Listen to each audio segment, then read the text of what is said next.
Hello everyone, welcome back to my YouTube channel. My name is Aarti Singh. Today we will study poetic devices. But poetic devices start करने से पहले मेरी आपसे humble request है, please do like, share and subscribe my YouTube channel. It will be motivation for me and I'll get more videos. Okay, so poetic devices. Poetic devices को हम figures of speech भी बोलते हैं. जब कोई poet या कोई ऑथर बहुत अच्छा इफ़ेक्ट क्रिएट करना चाहता है, बहुत अच्छा एक्सप्रेशन देना चाहता है अपनी पोइट्री में, अपनी राइटिंग में, पोएटिक डिवाइसेस का यूज़ करता है और इसको हम फिगर्स ऑफ स्पीच भी बोलते हैं। मीन्स हमारे माइंड में एक फिगर क्रिएट करना चाहता है। तो आप जितने भी पोम्स पढ़ेंगे, राइटिंग्स पढ़ेंगे, उसमें ये पोएटिक डिवाइसेस का यूज़ होता है। तो लेट्स स्टार्ट। हमारा जो पहला पोएटिक डिवाइस है that is सिमिले। Simile means a comparison of one thing with another thing. यहाँ पे हम comparison करते हैं one thing with another thing of a different kind. Different चीज़ों का comparison होता है and words of comparison as, so and like का use होता है. As, so and like means simile में हम कंपैरिजन करते हैं two objects of different kind. तो अलग अलग ऑब्जेक्ट्स का कंपैरिजन करते हैं which have at least one point common, जिसमें कोई एक चीज़ कॉमन होती है। जैसे मैंने कहा she is as busy as bee. Okay, तो उसकी और बी की एक क्वालिटी क्या है कि दोनों बिजी हैं। ओके, एंड मैंने एज का यूज़ किया, दोनों को कंपेयर किया। तो ह्यूमन बींग्स को हम बी से कंपेयर कर सकते हैं, बट चिल्ड्रन अगर आप बी को बी से कंपेयर करोगे तो वो सिमिली नहीं होगा। मीन्स सिमिली में कंपैरिजन डिफरेंट काइंड से होना चाहिए। Okay, as cool as cucumber, आप देख लीजिए एज और एज का यूज़ हुआ है, क्यूकम्बर की कूलनेस से कंपेयर किया गया है। As clear as crystal. Next example देखिए, a righteous shall flourish as the palm tree. Palm tree क्या होता है ना, बहुत लॉन्ग होता है, स्काई टच करता है। तो राइचियस मीन्स जो पर्सन हुआ हमेशा अच्छे काम करता है वो आगे बढ़ेगा पाम ट्री की तरह। तो यहाँ पे हम राइचियस को हमने कंपेयर किया पाम ट्री से और हमने एज का यूज़ किया। ठीक है, मीन्स पर्सन को हमने पाम ट्री से कंपेयर किया, पर्सन को हमने क्यूकम्बर से कंपेयर किया, बी से कंपेयर किया। नेक्स्ट में देखिए एग्जाम्पल में ही फॉट लाइक अ लायन। यहाँ पे हमने ही को मीन्स ह्यूमन बींग को लायन से कंपेयर किया। दोनों में क्या क्वालिटी थी कि वो दोनों लड़ रहे थे लायन की तरह। मीन्स वो लायन भी लड़ता है और ही भी लड़ता है, तो दोनों की क्वालिटी थी, बट हमने कंपेयर किया और लाइक वर्ड का यूज़ किया। सो जब कंपैरिजन आप करोगे डिफरेंट थिंग्स में, मीन्स ह्यूमन बींग को लायन से कंपेयर करोगे, आप बी से कंपेयर कर सकते हो, क्यूकम्बर से, पाम ट्री से, तब से मिले होगा। And words of comparison as, so और लाइक का यूज़ होगा कि वो शेर के जैसे लड़ा, मीन्स जैसे वर्ड मीन्स लाइक का यूज़ हमने किया। तो ये हमारा सिमिली है। ओके, आई होप समझ में आ रहा होगा आपको। नेक्स्ट हमारा है मेटाफर। मेटाफर में it is an implied simile. ये भी सिमिली की तरह ही है, बट यहाँ पे हम जब कंपैरिजन करते हैं तो हम लाइक एज, सो का यूज़ नहीं करते, हम डायरेक्टली बोल देते हैं कि वो शेर था। तो वो शेर था, हम शेर जैसा था नहीं बोलेंगे, हम बोलेंगे वो शेर था। तो वो मेटाफर है। अब आप देखिए, our eldest son is the star of the family. हमने ये नहीं कहा लाइक, अगर हम कहते like the star of the family तब हमारा सिमिली हो गया। हमने सीधे कह दिया कि हमारी फैमिली का स्टार है, तो वो मेटाफर हो गया। मीन्स कंपैरिजन तो करेंगे but the words of comparison हम यूज नहीं करेंगे। The camel is the ship of the desert. यहाँ पे हम कैमल को शिप से कंपेयर कर रहे हैं, बट हम कोई भी वर्ड्स ऑफ कंपैरिजन नहीं यूज कर रहे हैं। लाइफ इज अ हाईवे, हमने लाइफ को हाईवे से कंपेयर किया, बट हमने वर्ड्स ऑफ कंपैरिजन नहीं यूज किया, तो सब metaphor. Her eyes were diamonds, और हमने उसकी आइज को डायमंड से कंपेयर किया, बट हमने कोई भी वर्ड्स ऑफ कंपैरिजन यूज नहीं किया। दैट इज वाई यह हमारा मेटाफर है। It is an implied simile. It doesn't like the simile state one thing is like another or acts as another, but takes that for granted and proceeds as if two things were one. Okay, इसमें directly हम बोलते हैं और compare करते हैं, but हम words of comparison का use नहीं करते हैं। नेक्स्ट हमारा है पर्सोनिफिकेशन। तो जो पर्सोनिफिकेशन है स्टूडेंट, आप पर्सोनिफिकेशन हमारा बना है पर्सन से। ठीक है, तो अब पर्सन से बना है तो मीन्स जो ह्यूमन एट्रीब्यूट हैं, जो पर्सन्स के एट्रीब्यूट हैं, हम इनएनिमेट थिंग्स को दे देते हैं, लाइफलेस थिंग्स को देते हैं, नेचर को दे देते हैं। अब आप देखिए पहला example, my heart danced when he walked in the room. So कभी हार्ट आपका डांस कर सकता है? नहीं कर सकता, लेकिन हमने हार्ट को एक ह्यूमन एक्शन दे दिया कि वो डांस करा, ठीक है, तो ये पर्सोनिफिकेशन है, हमने हार्ट को पर्सोनिफाई कर दिया। Why is your plant pouting in the corner? यहाँ पे पाउट करना तो ह्यूमन बींग्स का काम है ना, तो यहाँ पे हमने प्लांट को पाउटिंग करते हुए दिखाया है, तो हमने ह्यूमन बींग का जो एट्रीब्यूट है, उनका जो क्वालिटी है, वो प्लांट को दे दिया है। सो ये हमारा पर्सोनिफिकेशन है। The wind is whispering outside. Here wind जो है ना, वो कैसे विस्पर करेगा? विस्पर तो ह्यूमन बींग्स करते हैं, तो हमने विंड को जो नेचुरल ऑब्जेक्ट था या नेचर का क्रिएटेड है, तो हमने उसको विस्पर करते दिखाया, मीन्स हमने उसको पर्सोनिफाई कर दिया, ह्यूमन एट्रीब्यूट दे दिया, ह्यूमन क्वालिटी दे दी है, तो ये है personification. Additionally that picture says a lot. यहाँ पे पिक्चर बोल नहीं सकता, बट हम कह रहे हैं picture says a lot.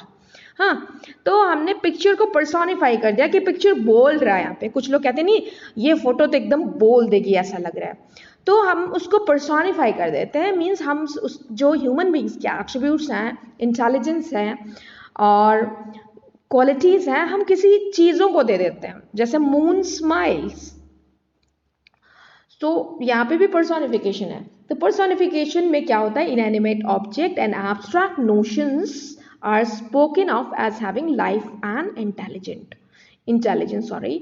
So inanimate means जो lifeless things हैं, जो notions है, thoughts हैं, हम उनको human attributes दे देते हैं।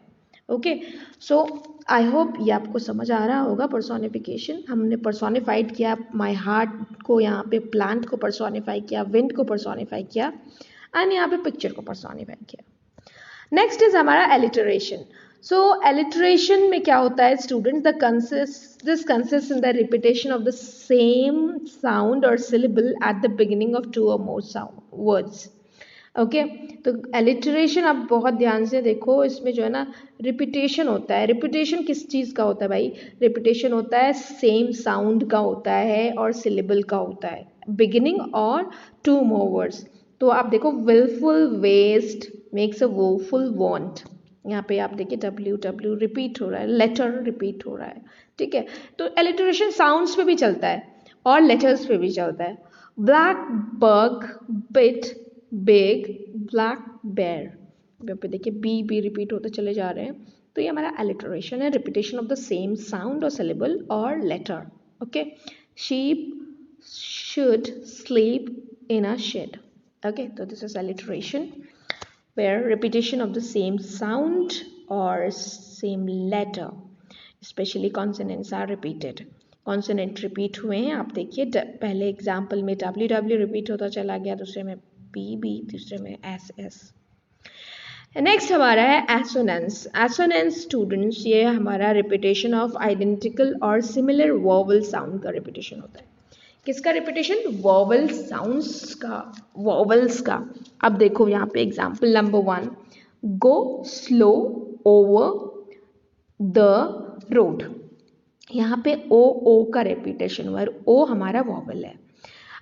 एंड नेक्स्ट एग्जाम्पल में the rain in Spain mainly on the plain, आप देख लीजिए AI का रिपीटेशन हुआ है, तो ये एसोनेंस है। हियर नॉट फियर, ओके, तो हियर एंड फियर में भी एसोनेंस है। EA का रिपीटेशन आप देख सकते हो, EA का। And wisdom of wizard, wisdom में WI का, देन विजर्ड में भी I का रिपीटेशन है, तो I का रिपीटेशन आपने देखा, तो ये सारे वोवल साउंड के रिपीटेशन होते हैं। बट बच्चे कभी कभी कंफ्यूज हो जाते हैं, मैम ये एसोनेंस मैम कैसे हो सकता है मैम, इसमें तो 3 ही वर्ड्स में वोवल रिपीट हो रहा है। तो ऐसा नहीं है कि आपको सारे जितने भी अगर 10 वर्ड्स है तो 10 में सारे वोवल्स रिपीट होंगे, नहीं, मैक्सिमम जिसमें वोवल्स रिपीट हो रहेंगे वो एसोनेंस होगा। आप एग्जाम्पल में आप नंबर 2 में देखिए, जो मैक्सिमम वर्ड्स है उसमें वोवल साउंड्स का रिपीटेशन होगा, तब भी एसोनेंस होगा। और आप कहते हो कि अगर 10 वर्ड्स हैं सब में वोवल साउंड रिपीट हो, तो ऐसा नहीं होता है, मैक्सिमम में होता है, ठीक है। तो पहले एग्जाम्पल में देखिए द में नहीं है, दूसरे एग्जाम्पल में देखिए ऑन द में फिर से नहीं है, तो एसोनेंस में आप कंफ्यूज आते, कहते मैम यहाँ पे तो 3 या 4 वर्ड रिपीटेशन दिखाया गया इस वॉवल का।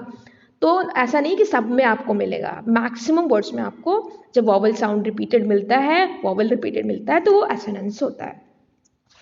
नेक्स्ट हमारे हैं एंटीथेसिस। एंटी आपने सुना होगा कि वो हमारा एंटी है। एंटी मतलब जो हमारे ऑपोजिट हो, और ये हमारे एंटीथेसिस भी ऑपोजिट ही बातें करते हैं। सो एंटीथेसिस ऑपोजिट बातें करते हैं, आइडियाज लेके आते हैं ऑपोजिट, ठीक है, ऑपोजिट सेंटेंसेस में बातें करते हैं, इनकी एक क्वालिटी है। In antithesis, striking opposition or contrast of sentiments is made in the same sentence. It is employed to secure emphasis. Emphasis बनाने के लिए तो हम इस एंटीथेसिस का यूज करते हो, और ये स्पेशली वर्क करता है सेंटेंसेस पे, आइडियाज पे। Okay, don't be confuse.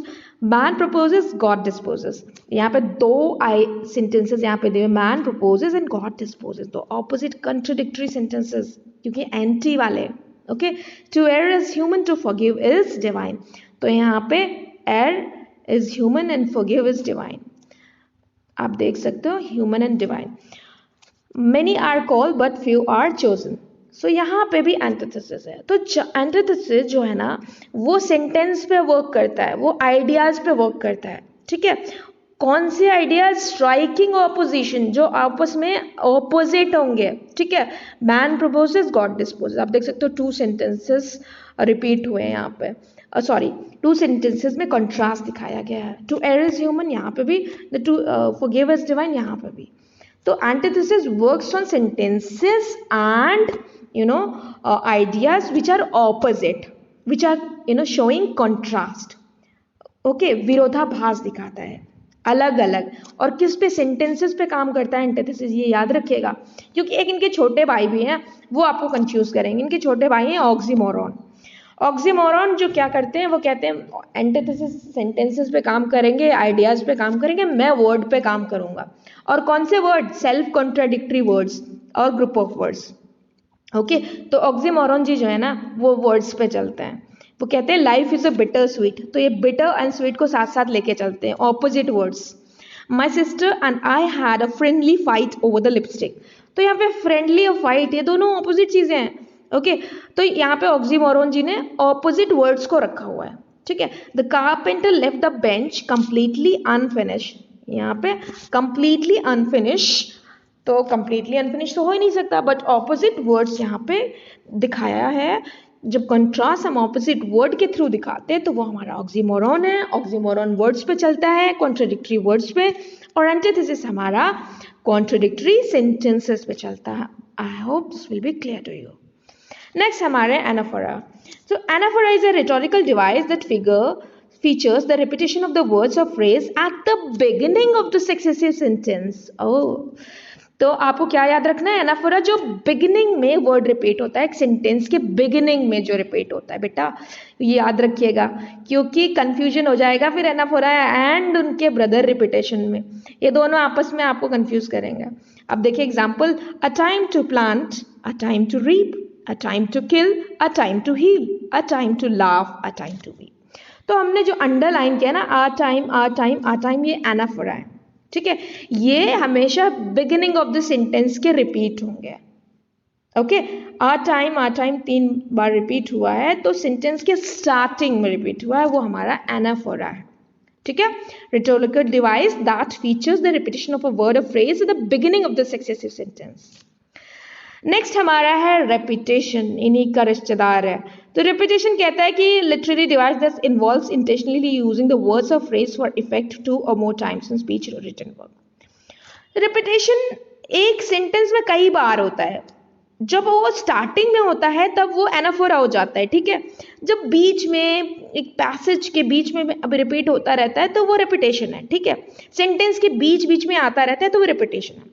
Late it snow, let it snow, let it snow, तो second third let it snow हमारा रेपिटेशन है।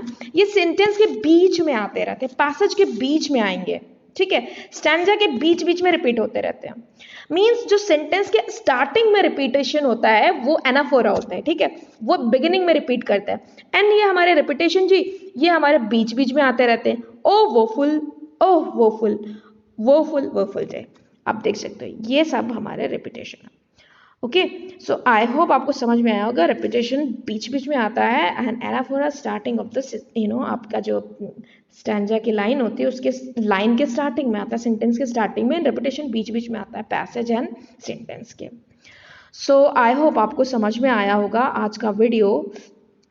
And children, there were confusions in the class, so that's why I made this video. Please do like, share and subscribe and comment below the videos which do you want. Okay, जिस तरह के video आपको और चाहिए please comment करके मुझे बताइए, और आप अपने क्लास ग्रुप में भी मुझे बता सकते हैं। Thanks for watching, have a nice day.